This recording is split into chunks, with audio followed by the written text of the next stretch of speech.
কল্পনা করুন এমন একটি উপাদান যা আপনার ভেতরে এবং বাইরে প্রতি মুহূর্তে বিদ্যমান, যা আপনি দেখেননি কিন্তু অবশ্যই অনুভব করেছেন।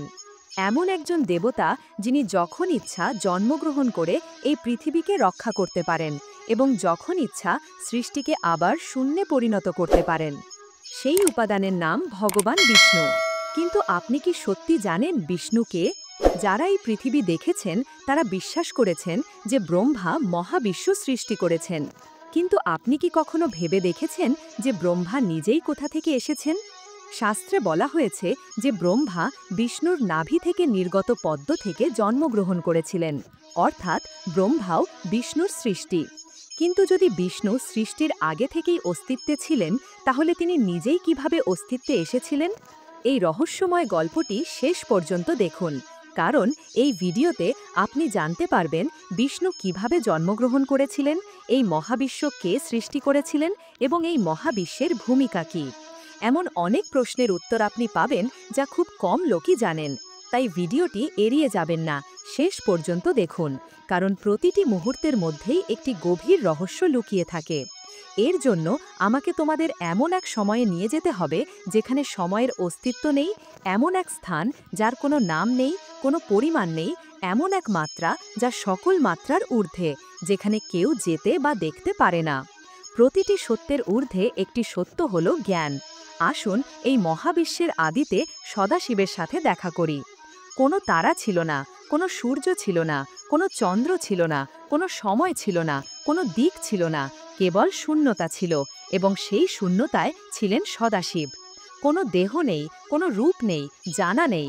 বিপরীতে ব্রহ্মা, যিনি অব্যক্ত, জন্ম না নিয়ে, মৃত্যু না করে, সৃষ্টি না হয়ে, ধ্বংস না হয়ে, তিনি সর্বদা সেখানে সময় এবং মাত্রার বাইরে এক এবং বহু। যখন আমাদের সকলের ভেতরে কিছুই ছিল না, তখন তিনি একটি রূপ দিতে চেয়েছিলেন। এই চেতনাকে কে লালন করবেন, কে সৃষ্টি করবেন এবং কে পরিচালনা করবেন। এবং সেই ইচ্ছা নিয়ে তার ছায়া থেকে শ্রীনারায়ণ আবির্ভূত হন, যিনি এখনও পর্যন্ত অদৃশ্য ব্রহ্ম চেতনা ছিলেন। সদাশিব তাকে শ্রীহরি হিসেবে প্রতিষ্ঠা করেন। তারপর নারায়ণ যোগ নিদ্রায় মগ্ন হন জানা, এবং তারপর তার নাভিপদ্ম থেকে আবির্ভূত হন চারমুখী ব্রহ্মা। এই পদ্মটি কোনো সাধারণ ফুল ছিল না, এটি ছিল হিরণ্যগর্ভ, চেতনা এবং সৃষ্টির বীজ। ব্রহ্মার চোখ খুলে গেল এবং তিনি চারপাশে তাকালেন, কিন্তু তিনি তার উৎপত্তি জানতেন না। তিনি জিজ্ঞাসা করলেন, জানেন আমি কে, যিনি আমাকে সৃষ্টি করেছেন? কিন্তু কোনো উত্তর ছিল না। তারপর তিনি হাজার হাজার বছর ধরে ধ্যান করেছিলেন এবং অবশেষে তিনি নারায়ণকে যোগ নিদ্রায় মগ্ন থাকতে দেখেন এবং বুঝতে পারেন যে তিনি তার নাভি থেকে জন্মগ্রহণ করেছেন। কিন্তু এটি আরেকটি গূঢ় রহস্য।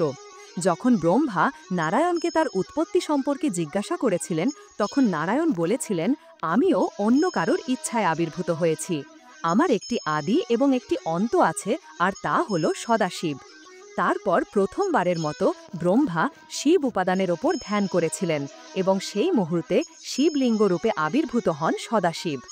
এই শিবলিঙ্গ ছিলেন আদিনাথ এবং সেখান থেকে ত্রিমূর্তি ব্রহ্মা, যিনি স্রষ্টা, বিষ্ণু পালনকর্তা এবং রুদ্র সমর্থক শিব, যিনি সদাশিবের ছায়া। এখন আসুন শ্রী বিষ্ণুর সত্যে। কল্পনা করুন ক্ষীরসাগর নামক এক অন্তহীন সমুদ্রে এক বিশাল শেষনাগের ওপর তিনি শান্ত অবস্থায় শুয়ে আছেন।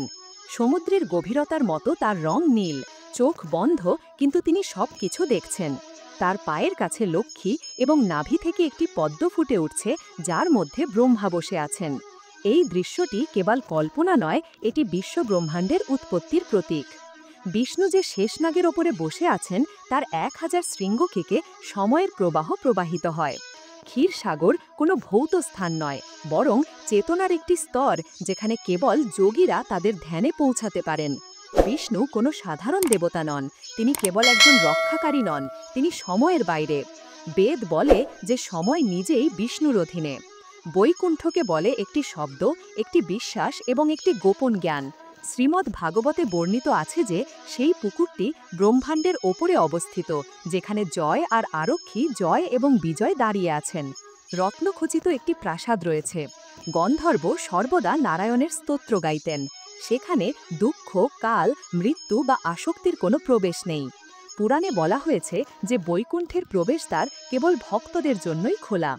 যোগীরা বলেন যে বৈকুণ্ঠ কোনো দিক নয়, বরং এমন এক অবস্থা যেখানে আত্মা পূর্ণ শান্তিতে প্রবেশ করে। রাম এবং কৃষ্ণ বিষ্ণুর অবতার, তবে নারদ পুরাণে আরও বলা হয়েছে যে এই অবতারগুলি কেবল রূপ নয়, বরং শক্তির ব্যবহার। জেনে রাখুন যে প্রতিটি যুগে বিষ্ণু যুগ অনুযায়ী নিজেকে খাপ খাইয়ে নেন। রাম ধর্মের শক্তির রূপ, কৃষ্ণ জ্ঞানের শক্তির রূপ এবং পরবর্তী কালাবতারে বিষ্ণু ধ্বংস এবং পুনর্গঠনের শক্তির রূপ হবেন। ভবিষ্যৎ পুরাণে বলা হয়েছে যে বিষ্ণু ইতিমধ্যে 1000 যুগের পরিকল্পনা করেছেন, যেখানে প্রতিটি যুগে তার আবির্ভাব বিভিন্ন শক্তি দিয়ে স্থির। অনেকে জিজ্ঞাসা করেন যে বিষ্ণু কি আজ পৃথিবীতে আছেন, এবং উত্তর হল হ্যাঁ, কিন্তু আকারে নয়, বরং শক্তিতে। যেখানেই একজন ধ্যানমগ্ন সাধক বসে আছেন, যেখানেই একজন মা তার সন্তানকে ঘুম পাড়াচ্ছেন, জেনে রাখুন যেখানেই একজন বৃদ্ধ সাধু অন্যদের জন্য প্রার্থনা করছেন, সেখানেই বিষ্ণু আছেন।